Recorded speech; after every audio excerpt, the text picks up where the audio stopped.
আজি আমার এটা বিশেষ কারণত আমার আজি এখন সংবাদ মেল দিয়ার কারণে আমার প্রয়োজন হয়েছে।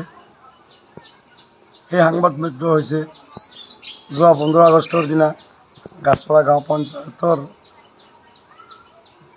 প্ৰগ্ৰামত যিখন সাংস্কৃতিক অনুষ্ঠান হৈছিল, সেই সাংস্কৃতিক অনুষ্ঠানখনৰ এটা ভিডিঅ' লৈ আমি কালি প্ৰত্যক্ষ কৰিলোঁ কিছুমান নিউজ চেনেলত যে এটা নিউজ বাজি কৰি আছে, এটা অশ্লীলতাৰ কথা লৈ নিউজ চেনেলকেইটাত বজাই আছে। আমি এই নিউজটো শুনি অলপ দুখ পাইছোঁ, সেইকাৰণে আজি হয়তো আমাক প্ৰেছ মিটটো দিয়াৰ আমি বাধ্য হ'লোঁ।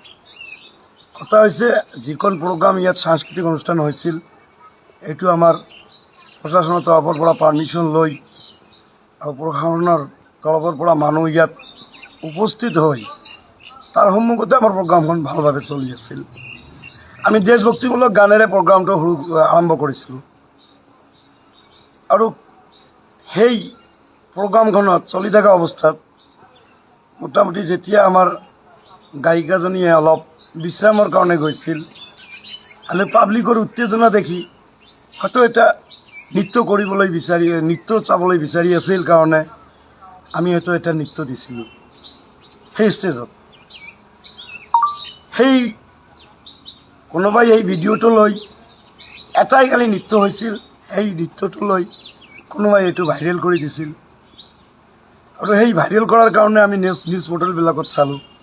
আচলতে এইটো আমাৰ কোনো ধৰণৰ অশ্লীলতা নৃত্য হোৱা আমাৰ কৰাৰ মানসিকতাৰে আমি এইটো প্ৰগ্ৰাম পতা নাছিলোঁ। আমি যিহেতু শ্বহীদক স্মৰণ কৰি আমি এই প্ৰগ্ৰামটো পাতিছিলোঁ, হয়তো তাৰ মাজত মানুহৰ উত্তেজনা দেখি বা মানুহৰ উত্তেজনাৰ প্ৰভাৱ চাই মাজতে আমি এটা নৃত্য এটা দিছিলোঁ। হয়, সেই নৃত্যটোত যদি আমাৰ কাৰোবাৰ মনত দুখ দিছিল, তাৰ কাৰণে আমি হাত জোৰ কৰি আয়োজক কমিটিৰ হৈ আমি ক্ষমা বিচাৰিছোঁ। গোটেই অসমবাসীৰ আমি ক্ষমা বিচাৰিছোঁ।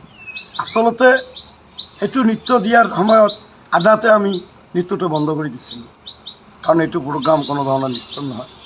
যিয়ে নহওক, যদি তেনেকুৱা কোনো ধৰণৰ আমাৰ সেই নৃত্য দিয়াত ভুল হৈছিল, আমি গোটেই অসমবাসীৰ ওচৰত আকৌ মই হাত জোৰ কৰি আমাৰ গাছপাৰা পঞ্চায়তৰ আয়োজক কমিটিৰ হৈ মই ক্ষমা বিচাৰিছোঁ।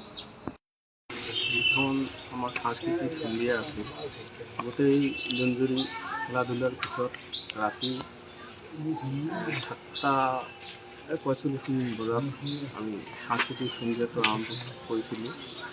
ইয়াত দেশমূলক গানেৰে আমি আৰম্ভ কৰিছিলোঁ। মাজতে এটা নৃত্য পৰিৱেশন কৰিছিলোঁ। নৃত্যটো একচুৱেলি আমাৰ জনামতে তেওঁৰ ড্ৰেছ পাতি ঠিকেই আছিল।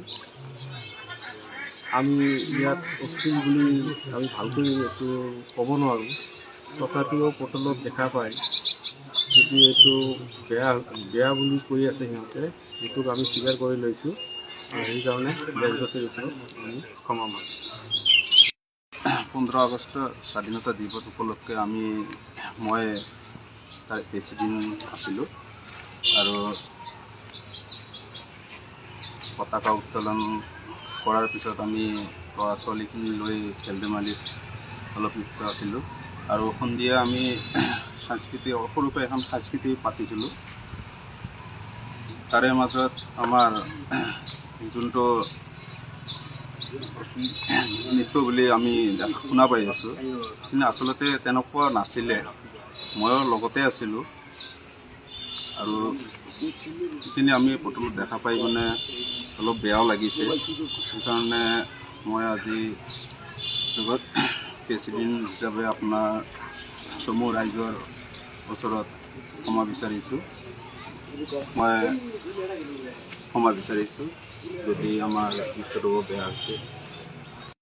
মোহাম্মদ আশৰাফুল আলম, মই মানে গাছপাৰা জিলাৰ এজন বাসিন্দা হিচাপে ক'ব বিচাৰোঁ যে আজি যিখন 15 আগষ্টত মানে সাংস্কৃতিক অনুষ্ঠান হৈছিল, সেইখনত যি ভিডিঅ' ভাইৰেল হৈছিল, ইমান মানে অশ্লীলতা হোৱা নাই। যিটো অশ্লীল ভিডিঅ' বুলি কৈ আছে, এইটো এনেকুৱা অশ্লীল ভিডিঅ' খাৰাপ নহয়, কিন্তু তথাপি যদি এইটো খাৰাপ বুলি হৈছে হয়তো নিউজ পৰ্টেলে এৰিছে, কিন্তু আমাৰ হিচাপত এইটো কোনো খাৰাপ হোৱা নাই। আৰু পুলিচ প্ৰশাসন আছিলে, ৰাইজ আছিলে, বহুত মুৰব্বী মানুহ আছিলে, বহুত মানুহ আছিলে, কিন্তু তেনেকুৱা খাৰাপ নহয় বুলি হ'লেতো পুলিচ প্ৰশাসনে কিবা ক'লে হয়।